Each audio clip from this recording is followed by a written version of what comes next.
The Lord of the Rings franchise is historically one of the greatest trilogies to ever be put to film, and objectively speaking, they're some of the greatest films ever made, and this goes to show as all three of the entire trilogy are in the IMDb top 15 films of all time. Now, this is personally one of my favorite, if not my favorite trilogy ever made, and they are just all absolutely phenomenal films. Today I'm going to be starting my reviews of these films with The Lord of the Rings: The Fellowship of the Ring. If that sounds interesting, let's get right into the review. The first thing I want to talk about is the score of this film, and just in general of all three. Now, this is one of the greatest scores of all time in my opinion.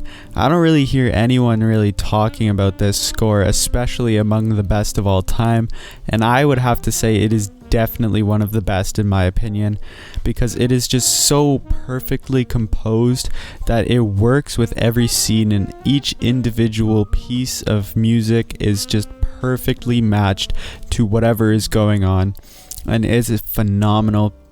This is one of only a couple of scores that I would listen to just like normally. I would throw on some headphones and just listen to the score, but watching it alongside the beauty of this film is what makes it so phenomenal, so I had to mention this score. Now, historically speaking, a lot of people tend to see the Fellowship of the Ring as the weakest of the bunch, but I've never really been on this boat. I don't think it's the strongest of the trilogy, but I also don't think it's the weakest. It's a great, phenomenal start to the franchise, and it kind of gets us some great world building, introduces us to all these new characters seamlessly, and honestly provides us probably the best adventure out of any of the three films.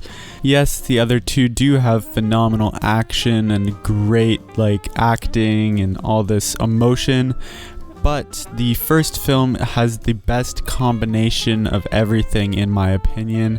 I think the adventure is the best out of the trilogy. The action is not great. Wait a second, I said the action wasn't great?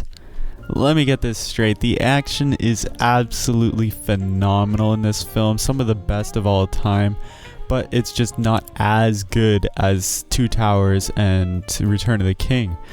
I'll say that those other two films have, in my opinion, perfect action sequences. So this is still amazing, but it's not perfect. There are multiple great, phenomenal action sequences in this film, just not perfect. So I wanted to get that straight. There's a few emotional moments that if you haven't seen the film, I won't spoil, but if you've seen the film, you know what I'm talking about. Now, speaking of the characters, there are so many great and memorable characters. You got Frodo, obviously, you got Samwise, you got Merry and Pippin, Gandalf, Aragorn, Gimli, Legolas, all of these amazing characters. And you remember all of them for specific reasons, and they're all just amazing and fleshed out characters too. I think there are a bunch of very great, deep characters, but then there's characters like Gimli, who I think are very, very underrated because he is a fantastic comic relief. In my opinion, the best comic relief of all time. You got some really emotionally potent scenes, and then a couple scenes later, you got Gimli saying stuff in the middle of a fight that makes you laugh, and I think he's just a really great addition to this fellowship, and he really makes the film work as well. The plot is obviously fantastic. For the most part, in Fellowship, it's just the Fellowship traveling, but that's really amazing because Peter Jackson gets to show off some of these amazing landscape shots of New Zealand, which is where they filmed, and it's just a beautiful movie. We get some great action shots as well, when they're in the mines of Moria and they get attacked by orcs and the cave troll. Although the CGI wasn't great with the cave troll, it was still an intense sequence. And finally, we got some things like the attention to detail, which is crazy in this film.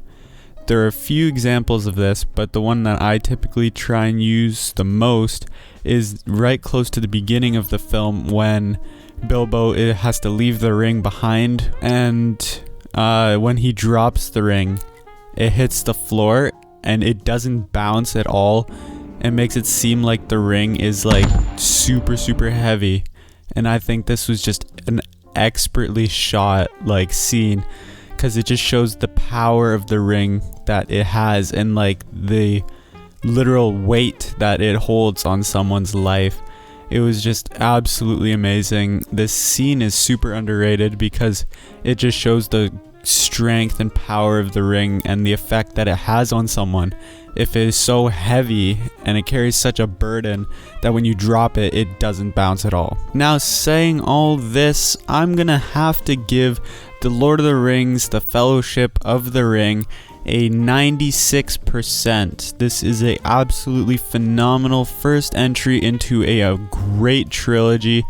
And honestly, there's only one film that I know will top it, but we'll see if Two Towers can do it.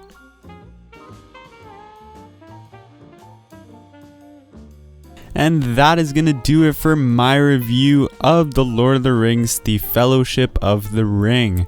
If you did enjoy, don't forget to like the video to help support my channel, and also subscribe down below and hit that notification bell so you never miss one of my uploads.